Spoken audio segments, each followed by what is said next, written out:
ఈ రాజధాని నిర్మాణం చేస్తాం. అదే సమయంలో ఇంకొక పక్క మీరు చూస్తే నేను ఒకే విషయం మీ అందరినీ కోరుతున్నాను. పోయిన సంవత్సరం దగ్గర 6,282 టీఎంసీ నీళ్లు గోదావరి కృష్ణాలో సముద్రంలోకి వెళ్ళాయి. గోదావరిలో నీళ్లు పుష్కరంగా ఉన్నాయి. అందుకే మీరు చూసినప్పుడు నేను ఎప్పుడు కూడా గోదావరి నీళ్లు వాడుకుంటే ఎప్పుడు నేను అడ్డు చెప్పలేదు. విభజన తర్వాత కాళేశ్వరం ప్రాజెక్టు కట్టినప్పుడు గోదావరి పైన ఎన్ని ప్రాజెక్టులు కట్టినా పర్వాలేదు, మనకు నీళ్లు వస్తాయనే ఉద్దేశంతో నేను ముందుకెళ్ళాను. గడిచిన 40 సంవత్సరాల్లో 3,000 టీఎంసీ నీళ్లు గోదావరి నుంచి సముద్రం లేకపోతున్నాయి. పోలవరం ప్రాజెక్టు పూర్తవుతుంది. కృష్ణా గోదావరి అనుసంధానం జరుగుతుంది. నా జీవితంలో ఒకటే కోరిక, ప్రపంచంలో తక్కువ నీటి వినియోగం చేసే దేశం భారతదేశం. ఎన్నో సంవత్సరాలుగా పోరాడుతున్నా, ఎన్నో సంవత్సరాలుగా ప్రయత్నం చేస్తున్నా, గంగా కావేరి కలవాలి, దేశంలో నీటి సమస్య పూర్తిగా పరిష్కారం కావాలనేది నా అభీష్టమని మరొక్కసారి మీ అందరికీ విజ్ఞప్తి చేస్తున్నాను. అదే సమయంలో ఆంధ్రప్రదేశ్లో ఉండే నదులన్నీ కలపాలి. తెలంగాణలో గోదావరి నీళ్లు కూడా వాడుకోవాల్సిన అవసరం ఉంటే వాడుకోవాలి. తెలుగు రాష్ట్రాల మధ్య విద్వేషాలు కాదు, సమైక్యత అవసరం. ఒకరినొకరు అర్థం చేసుకోవాల్సిన అవసరం ఉంది. అందరం కలిసి ముందుకు పోవాల్సిన అవసరం ఉంది. ఎంతో మంది త్యాగాలు చేశారు. ఇది రాజకీయ వేదిక కాదు కాబట్టి నేను అన్ని విషయాలు మాట్లాడను. ఐక్యత వరకే ఇక్కడ మాట్లాడతాను. మిగిలిన విషయాలన్నీ బయట చెప్తాను.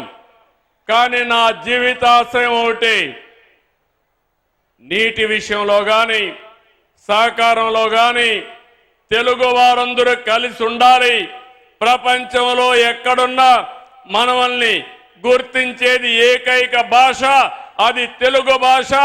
ఆ భాష ముందుకు పోవాలంటే, తెలుగు జాతి ప్రపంచంలో నెంబర్ 1 కావాలంటే మనకు కూడా ఐకమత్యం అవసరం అని చెప్పి మరొక్కసారి తెలియజేస్తున్నా. దేశంలో హిందీ మాట్లాడే రాష్ట్రాలకి ఎక్కువ రాష్ట్రాలుంటే ఈరోజు ఆ తర్వాత తెలుగు మాట్లాడే వాళ్ళకి మాత్రం దేశంలో 2 రాష్ట్రాలు ఉండడం మనందరికీ గౌరవం. ఈ గౌరవాన్ని నెక్స్ట్ లెవెల్కి తీసుకుపోవాలంటే, ఒకప్పుడు ఇజ్రాయెలీస్ జూయిష్ ఎవరైతే ఉన్నారో వాళ్ళ జనాభా 1 కోటి కూడా లేదు. కానీ ప్రపంచం అంతా కూడా ఆర్థికంగా ముందుకు పోయి అమెరికాకు పోయినా ఏ దేశానికి పోయినా శక్తివంతమైన జాతిగా జూయిష్ ఉన్నారు. 2047కి జూయిష్ ను కూడా మించిపోయి నెంబర్ 1 జాతిగా తెలుగు జాతి ఉండాలనేది నా ఏకైక లక్ష్యం.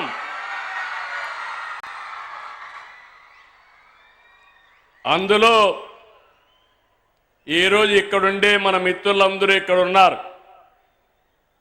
వారందరినీ అభినందిస్తున్న 3వ ప్రపంచ తెలుగు మహాసభలు.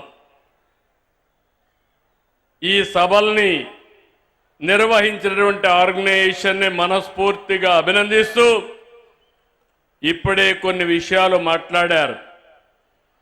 టీచర్స్ అందరూ వచ్చారు. వారందరికీ వచ్చిన వారికి ఓడీగా అనుమతి ఇమ్మన్నారు. తప్పకుండా ఇలాంటి మంచి కార్యక్రమాలకు అటెండ్ అయిన ప్రతి ఒక్కరికి ఓడీగా ట్రీట్ చేస్తామని చెప్పి కూడా నేను మీకు తెలియజేస్తున్నా. ఇంకో పక్కన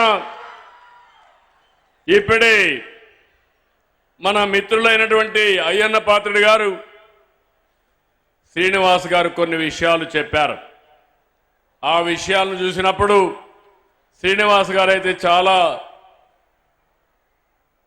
బాధ్యతగా మాట్లాడుతూ నేను డబ్బులు అడగను కానీ భాషను ప్రమోట్ చేయడానికి సహకరించమని కోరారు.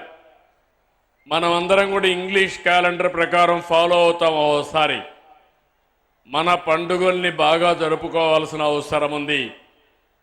ఒకప్పుడు అందరం సిటీలకే పరిమితమయ్యేవారం. ఒక సింపుల్ నిర్ణయం, మా మిస్సెస్ అయితే లేదు మనం ఎప్పుడు ఇక్కడే ఉంటాం, సంక్రాంతికి విధిగా అందరం ఊరికి వెళ్ళాలి, మనం అందరికి ఊరికెళ్ళి వేరే వాళ్ళకు ఆదర్శంగా ఉండాలని గడచిన 20 సంవత్సరాలుగా సంక్రాంతి వస్తే మా బంధువులంతా కలిసి నారావారిపల్లికి వెళ్తాం. ఈ సంవత్సరం కూడా నారావారిపల్లికి వెళ్తున్నాం అని చెప్పి నేను మీ అందరికీ తెలియజేస్తున్నా. దీనివల్ల సంక్రాంతి కోసం ఇప్పటి నుంచే ప్రిపరేషన్లు ప్రారంభించి సిటీలో ఉండే వాళ్ళందరూ పల్లె బాట పట్టే పరిస్థితికి వచ్చారు. మనం ఒక ఆదర్శంగా ఉంటే మిగిలిన వాళ్ళకు కూడా ఇది అవుతుంది. మనం తెలుగు పండుగలను జరుపుకోవాలి, భారతీయ సంస్కృతిని కాపాడుకోవాలి, కళాకారులను ప్రోత్సహించాలి. తప్పకుండా భవిష్యత్తులో ఒకటే హామీ ఇస్తున్నా, నాటకాలు కానీ పద్యాలు కానీ కవులను కానీ మన వారసత్వ సంపద అయినటువంటి కల్చరల్ సంపదని కాపాడుకుంటాం. ఈరోజు ఒక్క విషయం మీరు గుర్తుపెట్టుకోవాలి, చాలా దేశాలు ఉన్నాయి. అన్ని దేశాల కంటే ఇండియన్ కల్చర్ చాలా గొప్పది. ఈరోజు మనం వేరే రిలీజియన్స్లో చూస్తున్నాం, వేరే దేశంలో చూస్తున్నాం. తండ్రి కొడుకు అప్పిస్తాడు, కొడుకు తండ్రికి అప్పిస్తారు, విడాకులు వాళ్ళు స్వేచ్ఛగా ఇచ్చుకునే పరిస్థితి వస్తారు.